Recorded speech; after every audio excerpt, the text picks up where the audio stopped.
దేవాని దివ్యవాక్యము ఏవేగా మాకు దొరికెను.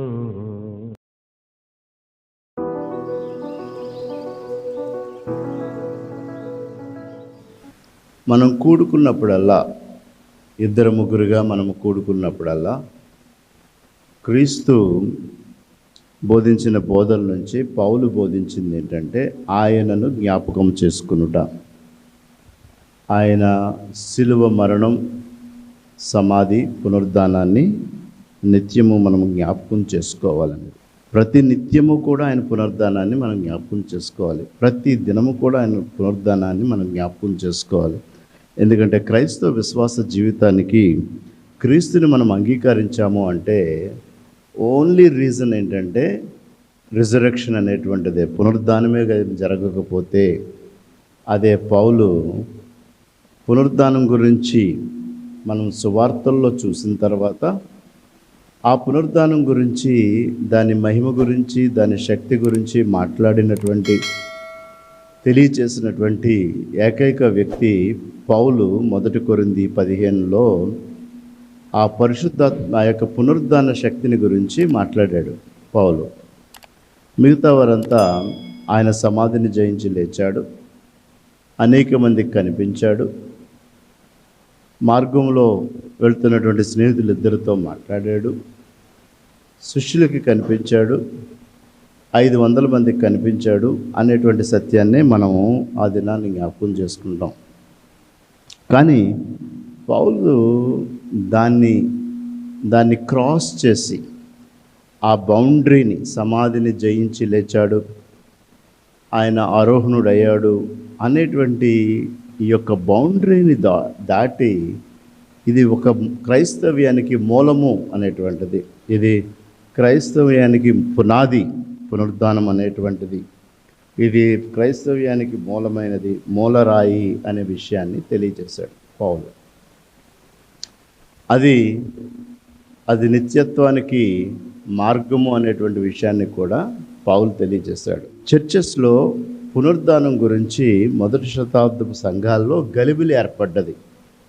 చాలామంది ఆయన జయించి లేచాడని, ఆయన సమాధిని జయించలేదని, ఆ యొక్క పునరుద్ధానం అనేటువంటిది వాస్తవం కాదని, యెహోవా ప్రణాళిక ప్రకారం మెస్సయ్య వస్తాడని, ఆయన రాజ్యాన్ని స్థాపిస్తాడనేటువంటి గలిబిలిలో ఈ పత్రిక రాశాడు కొరింథీయులకి. ఈ గలిబిలి ప్రారంభమైంది కూడా కొరింథీ సంఘంలోనే. కాబట్టి కొరింథీ సంఘానికి ఈ పత్రికను రాస్తూ ఇది గలిబిలి కాదు, ఇది సత్యము, క్రైస్తవ్యానికి పునాది, ఆయన అందుకే ఈ లోకానికి వచ్చి మరణించి సమాధిని జయించి లేచాడు. కాబట్టి శిలువ మరణం నుంచి సమాధిని జయించడం వరకు కూడా ఇది సత్యము అనేటువంటి విషయాన్ని పౌలు ఎక్కడికి ప్రయాణం చేసినా, కొరింథీకి కొంత ఆలస్యంగా వెళ్ళిన ఆ కొరింథీకి బోధించి వచ్చిన తర్వాత కూడా పత్రిక రాశాడు. 3 పత్రికలు రాశాడు. మన బైబిల్లో దాన్ని 2 పత్రికలుగా మనం చూస్తూ ఉన్నాం. ఈ పత్రికల్లో ఉన్నటువంటి సత్యాన్ని మనం చూసినట్లయితే ఈ గలిబిలితనాన్ని, ఈ కొట్లాట్లని, ఇది పునరుద్ధానం గురించినటువంటి విషయాన్ని ఈ మొదటి 14 వచనాల వరకు వేదాంతాన్ని బోధించిన పౌలు, వేదాంతాన్ని రాసినటువంటి పౌలు 15వ అధ్యాయం వచ్చేటప్పటికి సడన్గా పునరుద్ధానం గురించి తీసుకున్నాడు. అంటే ఆయన పరిస్థితులను గమనించి 1వ శతాబ్దపు సంఘంలో జరుగుతున్నటువంటి విషయాల్ని గమనించుకుని, ఇది మోసపూరితమైనటువంటి మార్గాల్లో నడుస్తుంది, ఇది సంఘానికే మోసపూరితమైనటువంటి ఆలోచనలో ముందుకు వెళ్తుంది అనేటువంటిది ఎప్పుడైతే గమనించుకున్నాడో ఈ సత్యాన్ని చెప్పాలని పౌలు నిర్ణయించుకున్నాడు. దీన్ని మరి ఆలోచన చేస్తే వీటన్నిటి గురించి మరణాన్ని గెలిచినటువంటిది ఆయన యొక్క శక్తి అనేటువంటిది, తన యొక్క ఫ్రేజ్నే ఆయన సమాధిని జయించి లేచాడు అనే దానికి పౌలు యాడ్ చేసినటువంటి ట్రూత్ ఏంటంటే పరిశుద్ధాత్మ శక్తి. దాన్నే పలుమార్లు పౌలు దాన్ని ఎలా మాట్లాడాడంటే పునరుద్ధాన శక్తి అని కూడా మాట్లాడాడు.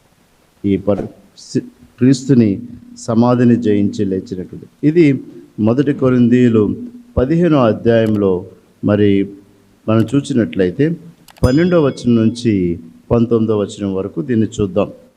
ఇక్కడ ఆయన మరణాన్ని జయించి లేచాడు కదా, ఆయన మృతుల్లోంచి లేపబడి ఉన్నాడనే విషయం మనకు తెలిసి మీలో కొందరు ఎందుకు మృతుల పునరుద్ధానము లేదని ఎట్లు చెప్పుచున్నారు?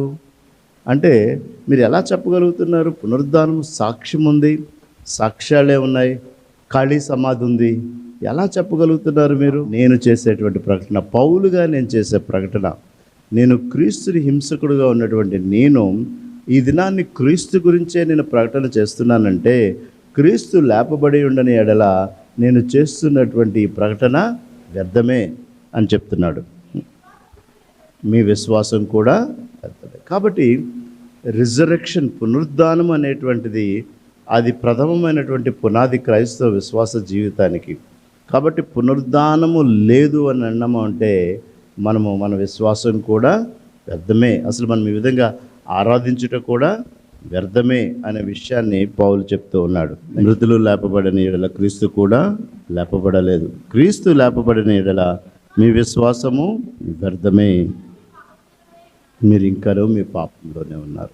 సో ఇక్కడ ఉన్నటువంటి సెటిల్మెంట్ ఏంటంటే, పౌలు చేసే సెటిల్మెంట్ ఏంటంటే, మీరు ఏనాడు కూడా క్రీస్తు మృతుల నుంచి లేపబడలేదు అనేటువంటి ఆలోచనే మీ మనసుల్లోకి రానివ్వద్దు. ఒకవేళ అలాంటి ఆలోచన మీరు కలిగి ఉంటే, నేను విశ్వసిస్తున్నాను, క్రీస్తునందు నాకు విశ్వాసం ఉన్నది అనేటువంటి విషయం కూడా వ్యర్థమే. చాలామంది చాలా ప్రయత్నం చేశారు, యేసు సమాధిని జయించి లేవలేదు అనేటువంటి విషయాన్ని ఈ లోకానికి ప్రచురణ చేయాలనేది ప్రయత్నం చేసిన ప్రతి ఒక్కరూ కూడా, మ్యాక్స్మిలన్ అనేటువంటి ఒక దైవజనుడు ఏం చెప్తాడంటే, ఈ యొక్క ప్రయత్నం చేసిన ప్రతి వ్యక్తి యేసుక్రీస్తు సమాధిని జయించలేదు అనేటువంటిది నిరూపించాలని వాళ్ళ యొక్క థియలాజికల్ స్టడీసే కానీ రీసెర్చ్ స్టడీస్ ద్వారా లాజికల్గా ప్రూవ్ చేద్దామని ప్రయత్నం చేసిన వాళ్ళందరూ కూడా ఆ ప్రయత్నం మొదలుపెట్టిన 8 సంవత్సరాల లోపే వాళ్ళందరూ కూడా క్రీస్తుని అంగీకరించి బాప్తిసం పొందారు. సో దాని కొరకు ఆయన లేవలేదు, ఆయన సమాధిని జయించలేదు అనేటువంటి విషయాన్ని ఈ లోకానికి ప్రూవ్ చేద్దామన్న వాళ్ళు ఆ క్రీస్తునే అంగీకరించవలసినటువంటి అవసరత ఏర్పడింది. కాబట్టి ఈరోజు నేను దీన్ని జ్ఞాపకం చేయడంలో ఉన్న ముఖ్యమైన ఉద్దేశం ఏంటంటే, ఈ లేపబడినటువంటి క్రీస్తు మనకు ఒక ఆదరణకర్తనిచ్చాడు మనలో జీవింపచేయడానికి. ఆ పరిశుద్ధాత్ముడు మనలో జీవిస్తూ ఉన్నాడు. ఈ జీవిస్తున్నటువంటి ఈ పరిశుద్ధాత్మని యొక్క ప్రత్యేకమైనటువంటి ప్రణాళిక మనకి ఆదరణ కలుగ చేయడానికి, ఈ లోకానికి మనలో జీవిస్తున్నటువంటి క్రీస్తుని ఈ లోకానికి చూపించడానికి. పునరుద్ధానము అనేటువంటిది ఎంత విలువైందంటే, క్రైస్తవ విశ్వాస జీవితంలో ఉన్నటువంటి మనం అందరం కూడా ఏదో ఒక రోజుని ఈ లోకంలో విడిచి వెళ్తాం. కాబట్టి బ్రతికినంత కాలం కూడా నీ జీవితం ద్వారా నా రక్షకుడైనటువంటి క్రీస్తు సమాధిని జయించి లేచాడు అనేటువంటిది క్రీస్తు నీలో నివసించుట ద్వారా. అందుకే పౌలు గలతీయులకు రాసిన పత్రిక 2వ అధ్యాయం 20వ వచనంలో ఎంత క్లారిటీతో చెప్తున్నాడంటే, ఇక జీవించువాడును నేను కాదు, క్రీస్తే నా యందు జీవించుచున్నాడు. అది పౌలు చాలా ప్రొఫౌండ్ స్టేట్మెంట్ అన్నమాట. అది ఇక జీవించేవాడును నేను కాదు, నేను క్రీస్తు కూడా సిలువ వేయబడినటువంటి వాడను అంటాడు. క్రీస్తు కూడా నేను సిలువ వేయబడిన వాడను అని చెప్పడానికి గల కారణం ఏంటంటే, నాలో రిజరెక్టెడ్ క్రైస్ట్, పునరుద్ధానం చెందినటువంటి ఆ క్రీస్తు నాలో జీవిస్తున్నాడు అనేటువంటిది. ఇప్పుడు మన బాధ్యత ఏంటంటే, అదే పునరుద్ధానమైనటువంటి క్రీస్తు నాలో ఉన్నాడనేటువంటిది ఇతరులకు మన జీవితం ద్వారా చూపించడం, మన జీవిత విధానం ద్వారా ఇతరులకు మనం చూపించడం. ఇది మనము ఆ యొక్క రొట్టె ద్రాక్షరసం ద్వారా దాన్ని సేవించడం ద్వారా ఆయన యొక్క మరణాన్ని, ఆ సమాధిని జయించిన విషయాన్ని మనం జ్ఞాపకం చేసుకుంటూ ఉన్నాం. ఆయన జ్ఞాపకం చేసుకోవడమే దేవునికి చాలా ప్రియమైనటువంటిది. దేవునికి ప్రియమైన దాంట్లో ఆయనకి కృతజ్ఞతాస్తులు చెల్లించుట ఒకటైతే, ఆయన్ని జ్ఞాపకము చేసుకునుట అనేటువంటిది ఇది దేవునికి అత్యంత ప్రియమైనటువంటి విషయం. కాబట్టి సజీవుడుగా ఉన్నటువంటి క్రీస్తుని మనము సమాధుల్లో నెతికే క్రైస్తవులుగా ఉండకూడదు. సజీవుడైనటువంటి క్రీస్తుని మనలో నెతికేటువంటి విధంగా ఈ లోకం ఉండాలి అనేటువంటిది వాస్తవము, సత్యం. సజీవుడైనటువంటి క్రీస్తుని సమాధిలో, అందుకే ఆ ఉదయకాల సమయమందు ఆ స్త్రీలని ఆ యవనస్తుడిగా ఉన్నటువంటి ఆ దేవదూత దేని కొరకు వెతుకుతున్నారు అని చెప్పి అడిగినప్పుడు, మా యేసుని ఎక్కడ దాచావు అంటున్నారు. మా యేసుని ఎక్కడ దాచావు? ఆయన సమాధిలో లేడు, లేచినాడు. ఆయన తెలియజేసిన రీతిగానే గలిలయకు ప్రయాణమై వెళ్తూ ఉన్నాడు. మీరు కూడా గలిలయకు ప్రయాణమై వెళ్ళుడి. దానిలో ఉన్నటువంటి ప్రస్తుత సమయంలో దేవుడు మనకేం తెలియజేస్తున్నాడంటే, మనము సమాధుల్లో నెతికేటువంటి క్రైస్తవులం కాదు, మరణాలను గురించి సమాధుల వైపు చూసేటువంటి వాళ్ళం కాదు. మనం ఆయన సమాధిని జయించి లేచాడు.